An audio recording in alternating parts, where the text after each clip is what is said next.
faith, family and freedom in Cuba, Belgium, Brazil, Congo, UK and all over the USA to crowds from 14 to 40,000. International leadership speaker, trainer and coach. Author of Learn to Raw Leadership, Attitude Hack, Live a More Excellent Life, 5 Battle Strategies of a Victorious Warrior. 2021 President's Lifetime Achievement Award recipient. Founding partner of the John Maxwell team. Toastmaster International Speech Competition semi-finalist. Founder of Tell It Like It Is TV, ThatGuyRocks.com and ThatGuySpeaks.com. Creator of StoryPower TV, Transforming Grace TV, and Leading Leaders Podcast. Producer of 4 TV programs and podcasts for Liftable TV and World Trumpet Television as well as multiple social media channels. Please help me welcome J Loren Norris.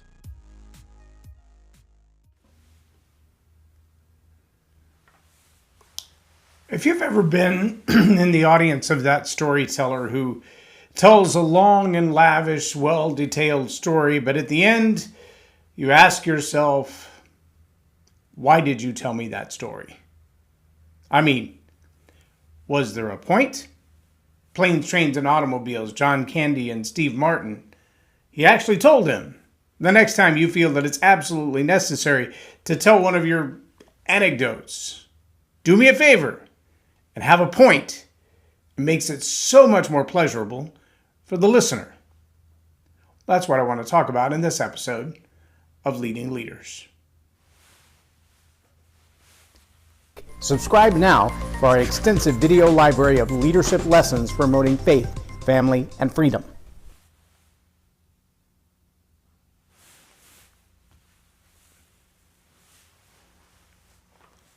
I'm J Loren Norris with Leading Leaders Podcast, and it is amazing to me how many people can, spin a yarn, tell a story, and go on for days, and come to the conclusion of that story, and everybody who's been listening, they didn't get a chuckle, they didn't get a laugh, they didn't get a hug, they didn't get a tear, they didn't get anything in the exchange except they gave up their time, while the storyteller, I guess, for lack of a better definition, entertained themselves.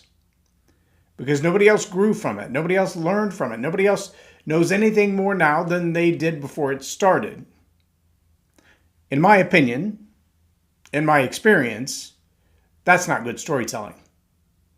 You didn't choose the right story for the audience in front of you. You didn't tell the story in a way that people could walk away with something and go, I will never forget that story, or I'm going to make a change in my life because of that story, or I'm going to build a new relationship because of that story. I'm going to stop doing this and start doing that. I'm going to invest money.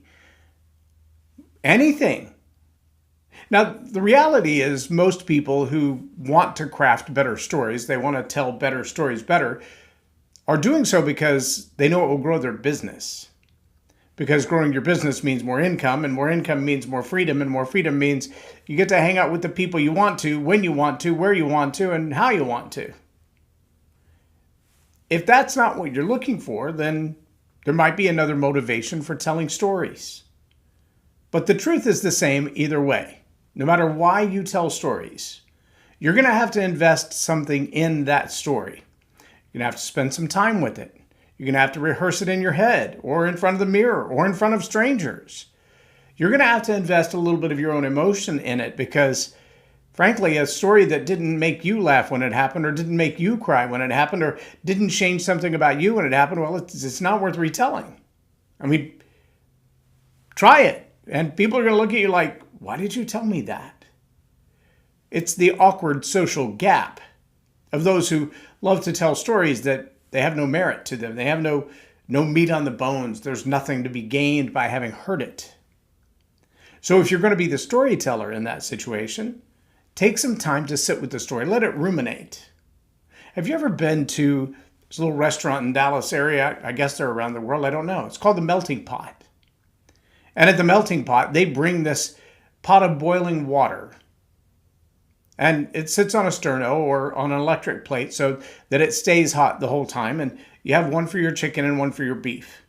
And you can season up your beef however you want to, or season up your chicken however you want to, and then literally put it inside the boiling water and leave it there to ruminate until it's cooked through.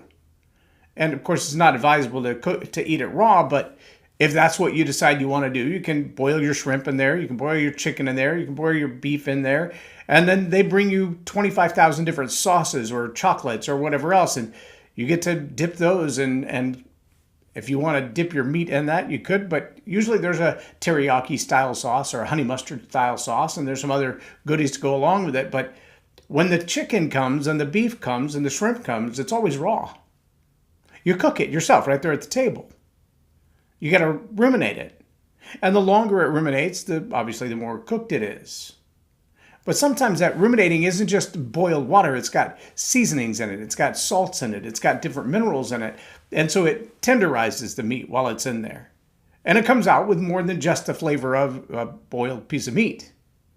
Because the ruminating infuses into the substance more than what was there to begin with. See, when you hear somebody say I was meditating, the picture of meditating is the cow chewing its cud. And it's kind of gross, but cows have 6 different stomachs. And sometimes if they don't have anything to chew on, they'll kind of burp up something they had from before and start over again. But they're still trying to get all the nutrients out of it. They're trying to get the maximum nutrient value out of what they've taken in. That's kind of like your story. Whatever the story is. Now, I know. You live through the moment. You know it better than anybody else does. I don't disagree with that. I do wonder sometimes if the perspective that you have of your story is true, if it's pure, or if it's tainted by something you were experiencing at the moment. Was there some attitude going on in you that maybe caused you to look at that story and look at that event, look at that incident and go, this is so frustrating. When everybody else looked at it and go, yeah, but what a huge opportunity. Is it possible that when you go back and revisit that story, you don't see it the same? It relates to you differently than it did the first time? See, there's a lot of power in ruminating with your story and in meditating on your story and walking through the process of your story. I recently gave a client the assignment. I said, I want you to think through the emotion of what it feels like to bam. And I gave her a very tight, concise analogy. And I said, this is a moment that only a fraction of people in the world will experience. And it's a fraction of those people who want to invest in you as a coach. Now, that fraction of a fraction, they make good money. And they will pay good money to get great results. And based on what you've already told me, you have the goods to deliver those great results. They need to know what you figured out.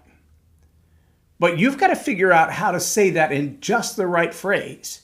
And so I want you to spend an entire day and just go through all the ways that you have expressed that emotion in your life. Different events, different incidences, different relationships. Was it a boss? Was it a client? Was it a spouse? Was it your kids? Was it yourself? Was it your own thoughts that caused you to feel that sensation? And when you get your hands around that, start writing those phrases down that you said, the ones that came out of your mouth, the ones that you internalized, that you emotionally felt, that rattled around in your brain, and then they popped out in a phrase. Write that phrase down. And if you can think of more than one, then write down all of them. Because what we're going to do is we're going to embed them in the story in a place where they seem innocuous to everybody else. It's just part of the story. In this moment, I felt like X. In this moment, I said X. But what we're going to find is there are going to be people in the audience who are going to be like, she's been reading my mail. She knows something about me that I haven't told anybody. It's true because you've had common experiences. And because you've had a common experience and you found a way to put your finger on that experience, to express what that moment felt like, looked like, sounded like. And you can put it in a concise phrase. Now, there are going to be some people who go, I don't know what you mean by that. Or they see it in the context of the whole sentence or the whole phrase or the whole paragraph, and they're like, that was a cute turn on words. And that's all it is to them. And then there are going to be those that feel like you've just poked them right in the heart. And the difference will be the ones for whom that phrase kind of goes over their head. I mean, it sounds good. It fits well. It's well mechanized into the story, but it doesn't trigger me. But they may enjoy your story and say thank you and give you a high five and maybe buy a copy of your book. But the ones that feel like you just stuck a crochet needle into their heart and started pulling on threads, those people want more from you. They want to know, how did you know? They want to know, where did you get that insight into my life?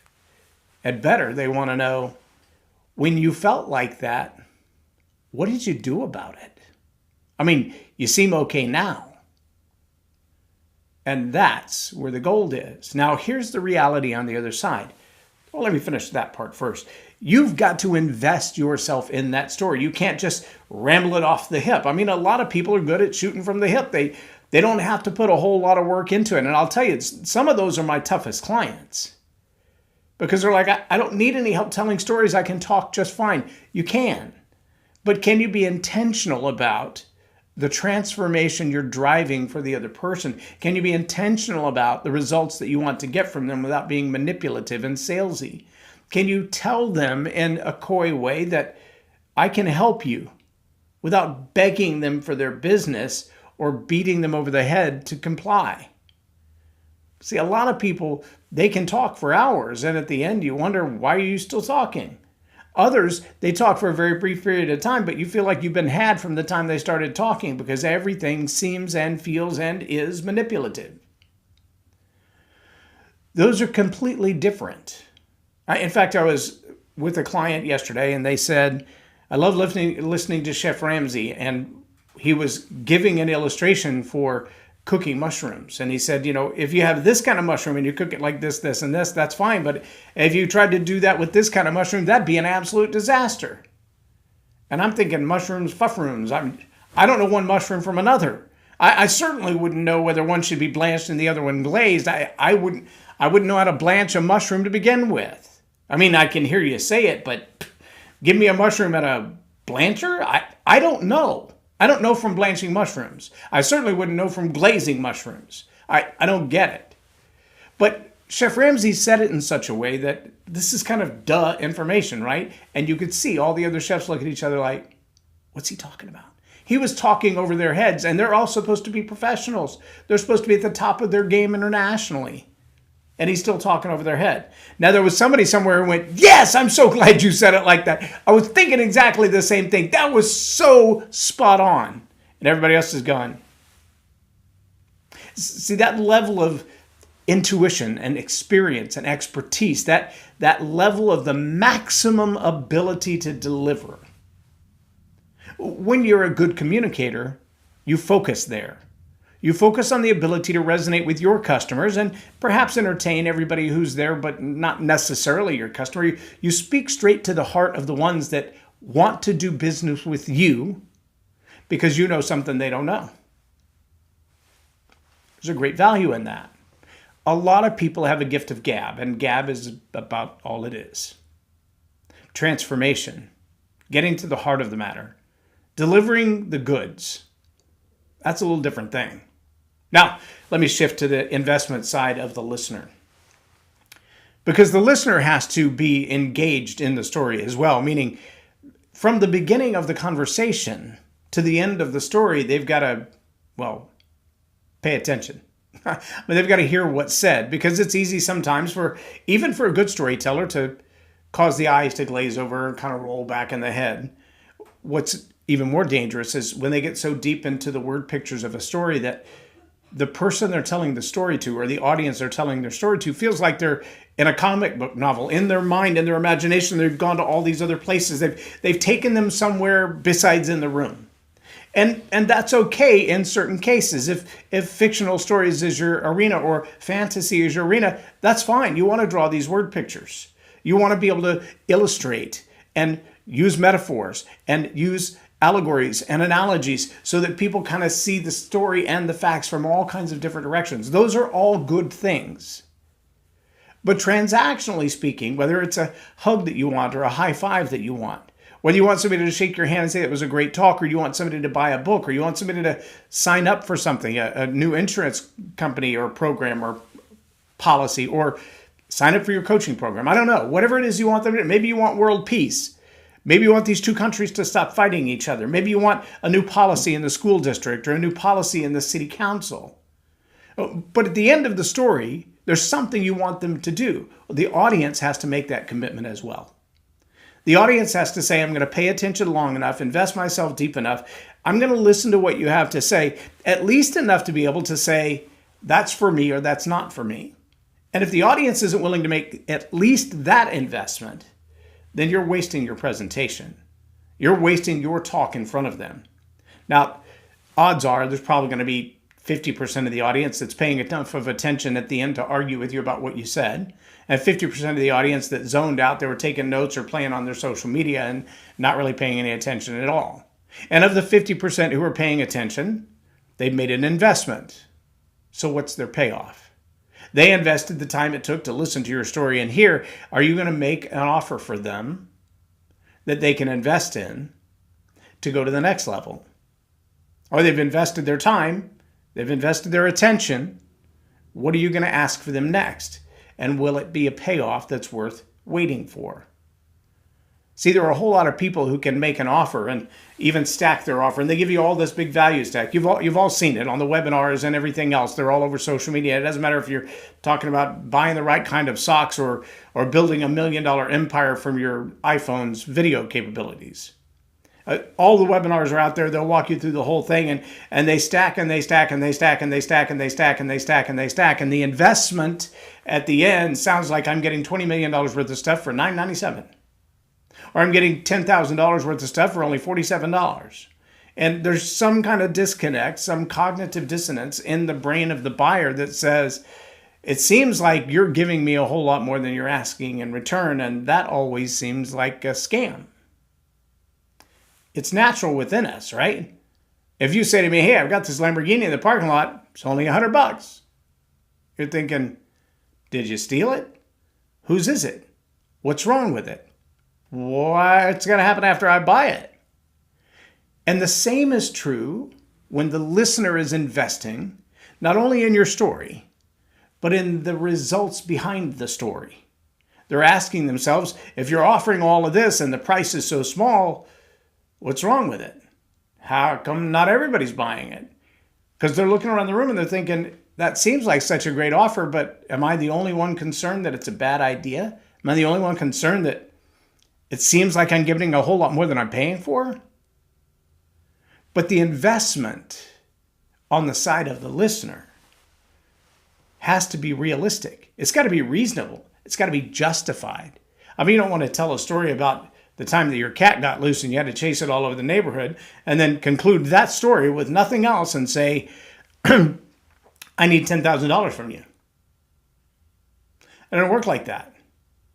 And many people have got burned out on the stories of the children needing wells and the children needing food and the children needing clothing and the children that are being trafficked. We've heard those stories so many times, some people get burned out on them, and they're so generic. They're generic. They're not an individual with an individual result. It's not one person whose life has been changed because of. It's not even a community. It's like, generally speaking, we need water wells. Yes. Generally speaking, we need water wells. Mr. Beast, if I'm not mistaken, just spent about $6 million in sub-Saharan Africa digging water wells, providing water wells for a lot of people. Good job. Keep it up. But it's a very generic ask, right? It's a very generic story. It's a very, yes, we need water wells. Yes, we built them. Now what? Kind of a reality. Unless you're one of the kids that lives in that community. And you spent the last summer walking 5 miles one way to the river to scoop out water that may easily contain feces from people upstream. But that's the only water you have. And the mosquitoes and the other death funguses that are in it, that's what you bathe in. And if you're not careful, that's what you cook with. And that's a reality that a lot of people live with. And to generically say that can be heart tugs. But when you meet that kid who's dying of diphtheria and malnutrition and starvation because there's no clean drinking water, there's no way to cook food, all you can do is eat it straight off the plains and, if you're lucky, throw it over a fire. And that's the best you got. that kid, their parents, that's a whole different kind of story. But you got to invest in gathering the details of that story if you're the storyteller, and you got to invest the heart, mind, will, and emotions to listen to a story like that because it just tugs on you. But then there's got to be a reasonable ask on the other side. Okay, if you feel for this child, if you feel for their family, if pity or compassion or desire to help, motivation is welled up in you because of the quality of the story and the reality of the people's lives that you care about, then I'm going to ask you to do something. I just want you to give a nickel. Well, is a nickel going to save the kid? No. Is the nickel going to save the family? No. Is the nickel going to dig a water well? No. So you've driven me to this depth of emotion, but the action that you're asking of me, it won't really make any difference. It won't really do any good. Why would you even ask? See, that's what I mean when I say it's got to be justified. It's got to be reasonable. It's got to be balanced, at least to say, here's the size of the problem, whether that's your obesity or your diabetes or someone else's starvation or the collapse of your business or the broken relationships you have. And here's the cost of the solution. This is what it's going to cost us to fix this problem. If you want to end world hunger, we need this amount of money. If you want to bring water wells to communities, we need this amount of money. If you want to change your eating habits, it's going to cost you an investment like this. And the challenge for so many is that the investment ask and the justification, they don't match. They don't match. Because the story wasn't well crafted enough to say, I truly understand the pain. I truly get it, what your need is. Or let me point to a need you may not have even known existed. But here's the ask on this side. I need X amount of money from you. I need X amount of time from you. I need you to send a letter to this number of people. Those are the kinds of asks that they have to be at least an equal ratio. Maybe they don't balance completely, but at least a reasonable ratio one side to the other to say, if you're going to ask of me $1,000 or $10,000 or $100,000, then what's going to happen when I do that? Is it going to be a massive impact? I mean, I may never see my money again if I'm investing in water wells. I'm not going to get a check back for that. That money's just gone. But is it invested well enough in the right place that $100,000 digs 10 water wells and saves the lives of 5,000 kids this summer? I'm all in with my 100K. But if what you're asking me is to put in $100,000 and it may or may not ever come to fruition, I'm not sure I'm in on that. I'm not sure I'm sold on that idea. But if you're saying that I can fix the problem for a nickel, perhaps you don't understand the problem. And so the balance between the investment that the storyteller puts into the quality of the story, the facts of the story, the details of the story, the research behind it, the emotional truth behind it, that's a big investment. That's a big investment for the storyteller. And it can't be haphazard, flip it from the hip kind of talk. It needs to be very intentional, well researched, well thought out, well planned, well executed. And on the side of the listener, you've got to be willing to say, I came to hear whatever it is that you have to say because I believe it's going to make a transformation in my life or the life of somebody else. And all I want to know is, how can I help? What do I do? Do I need to strap up my boots and go? Do I need to stop doing something or start doing something? Do I need to write a check? Do I need to make a deposit? What do I have to do to see that the conclusion of this story comes to a good end? And if none of that happens, if there is no investment on the storyteller's part, and there's no request for an investment on the listener's part, and the listener doesn't really pay half attention through the course of the story, then really all we're talking about is maybe a little entertainment and a whole lot of wasted time. I don't think any of us are excited about that idea. So if you're going to be a storyteller who drives true change, whether it's in the lives of the clients that you work with directly, or the lives of the people that you serve around the world, and your constituents, your clients, your donors, your givers are the vehicle through which that happens. You're going to have to invest yourself in those stories. And that might mean you're going to cry in public. Yeah, get over yourself. It's not about you. And it might mean that you're going to have to do a little more research and be more intentional about the phrases that you use, the specific ideas that you use. And sometimes a single phrase, a single word, turn your head and cough, can make an enormous difference in the depth of a story. and who it resonates with. And if as a storyteller you're not willing to make that kind of investment, then keep on with your flippant stories.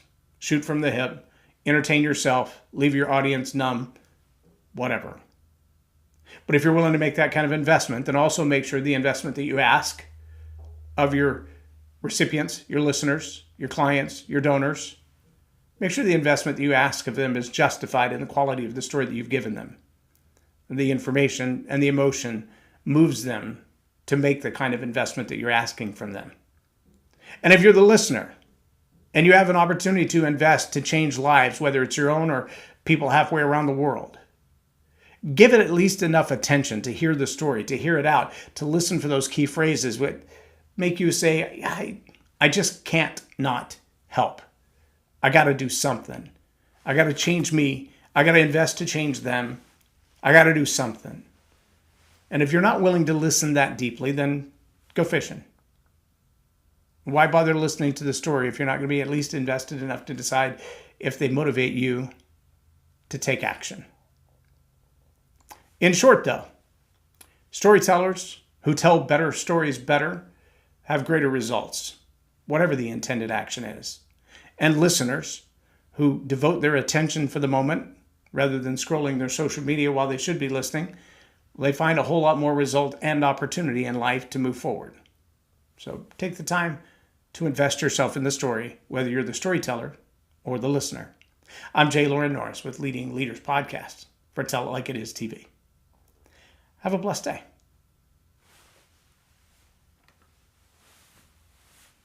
Gas pump story like I was hitting on them. Lauren is a master teacher on storytelling, and I learned so much. I'm really going to have to sit down and go back through everything, and I think I might have to have some more coffees with Lauren, but it was totally worth my time, and I really highly recommend it if you're looking to grow your ministry, grow your business, grow your career. Lauren will serve you well. Thank you.